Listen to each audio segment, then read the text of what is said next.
Si bien existen algunos procesos de la gestión del riesgo que se pueden llevar de manera paralela, es indispensable comenzar por conocer nuestro riesgo. El conocimiento de nuestro riesgo, como hemos visto, como hemos conversado anteriormente, puede ser de diferentes maneras. Desde análisis probabilísticos del riesgo, por ejemplo, en las lecturas complementarias, ustedes tienen un documento relacionado con la modelación probabilística del riesgo en Bogotá. Esto se realizó a través del proyecto CAPRA y yo les invito a que realicen una revisión de este documento donde van a entender las diferentes modelaciones de las amenazas que se hicieron y las curvas de vulnerabilidad dependiendo de los sistemas constructivos y materiales y las curvas también de pérdidas. Esto es para que se comprenda o se vean mediante un ejemplo cuál es la modelación probabilística del riesgo y en qué consiste. Sin embargo, como verán en ese documento, pues esa modelación incluye bases de datos muy fuertes que pueden involucrar un costo considerable para poder hacer ese levantamiento inicial si no se cuenta con él. Aunque ahora contamos con diferentes tecnologías y también se cuenta con imágenes satelitales que pueden ayudarnos para proveernos de información del terreno, hay algunas informaciones que definitivamente sí requieren el levantamiento y ciertas pruebas de laboratorio para poder identificar las curvas de pérdidas y curvas de daño. Estos análisis pueden ser más costosos y los podemos llegar a obtener posterior o dentro de un tiempo donde nosotros involucremos partidas presupuestarias para eso. Sin embargo, el conocimiento de nuestro riesgo es muy importante y lo podemos hacer también de una manera de percepción del riesgo. Algunas consideraciones importantes cuando nosotros no disponemos de la información técnico-científica base para poder realizar los análisis probabilísticos es, en primer lugar, destinar partidas presupuestarias para poder crear y fortalecer esas redes básicas de monitoreo.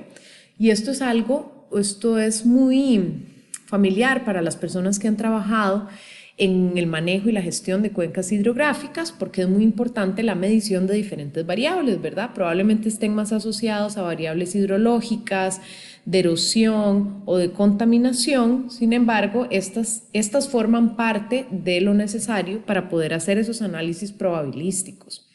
Por otro lado, instrumentar técnicamente la observación en las cuencas hidrográficas, asesorarse debidamente con instituciones científico-técnicos e incluso buscar alianzas con ellas a través de la cooperación con estas instituciones educativas y públicas.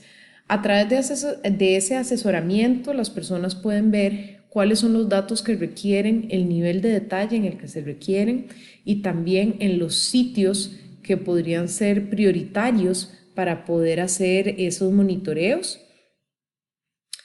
Por otro lado, hacer una depuración y homogenización de la información recolectada. Esa es una de las tareas más arduas, sobre todo para el trabajo a nivel de cuenca hidrográfica, porque muchas veces la información que nosotros vamos a encontrar corresponde a los límites político-administrativos con los cuales tenemos en nuestros respectivos países, y pasar por ese proceso de depuración y homogenización es un proceso definitivamente complejo, pero es necesario para ver cuál es la información base con la cual podemos contar para estos análisis.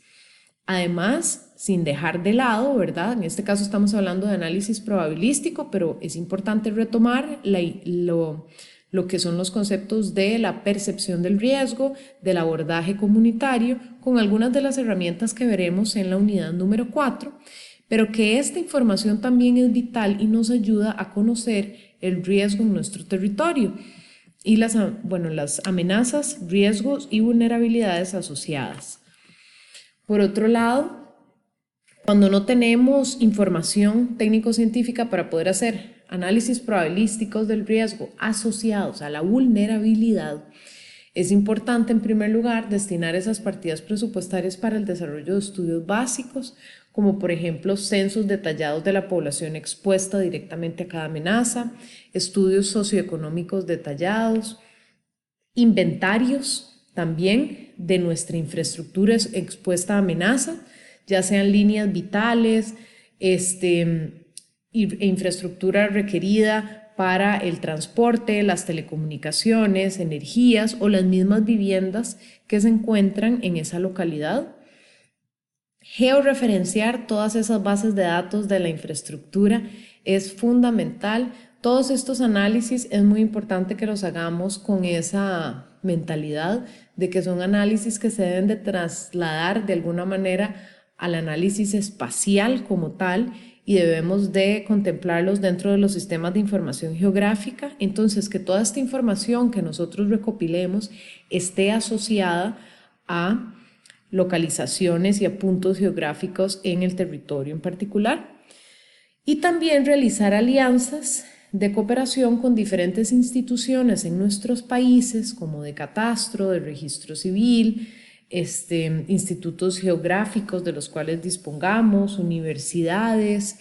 En este caso, nosotros en Costa Rica tenemos pues el Instituto Costarricense de Electricidad, que ha sido una institución que ha recolectado cualquier cantidad de información desde la parte hidrometeorológica para sus diferentes proyectos hidroeléctricos hasta también información de tipo social. Es importante ver si se pueden hacer alianzas para compartir esa información, de ser posible, y si no, pues presupuestar la compra de esos datos. En cuanto a la problemática derivada de la carencia del ordenamiento territorial y de la inclusión de la gestión del riesgo en el ordenamiento territorial, actualmente nosotros podemos experimentar muchas de esas consecuencias. En nuestros países es muy usual escuchar acerca de las inundaciones urbanas, acerca de contaminación, acerca de la ocupación ineficiente, de los asentamientos informales. Esa es una problemática a lo largo de toda Latinoamérica. Ahí también les recomiendo, hay una lectura de EAFIT, donde ustedes pueden, realizado por Urban EAFIT. Esta lectura se llama Rehabitar la montaña y son proyectos muy interesantes que se han trabajado en Medellín, Colombia, para reversar algunas de las problemáticas en los asentamientos informales. Tiene un componente de riesgo muy fuerte porque ellos analizan el riesgo mitigable y no mitigable, incluso para hacer procesos en algunos casos de relocalización, aunque esos son los procesos en los que son más complejos y donde los tomadores de decisiones prefieren buscar todas las maneras posibles para no tener que tomar esa decisión a través de propuestas de ingeniería. Pero les recomiendo que hagan esa lectura porque a través de procesos de renovación urbana y a través de procesos sociales muy interesantes, de diferentes metodologías que utilizaron ellos para poder trabajar con las comunidades y llegar a esos procesos de renovación urbana y poder de esta manera reducir el riesgo en muchos de los sitios que describen, cuyos riesgos principalmente estaban asociados a la inestabilidad de laderas e inundaciones. Entonces, esa es una lectura muy interesante que podrían realizar y que les recomiendo en cuanto al tema de disminuir vulnerabilidades en los asentamientos informales mediante proyectos urbanos integrales.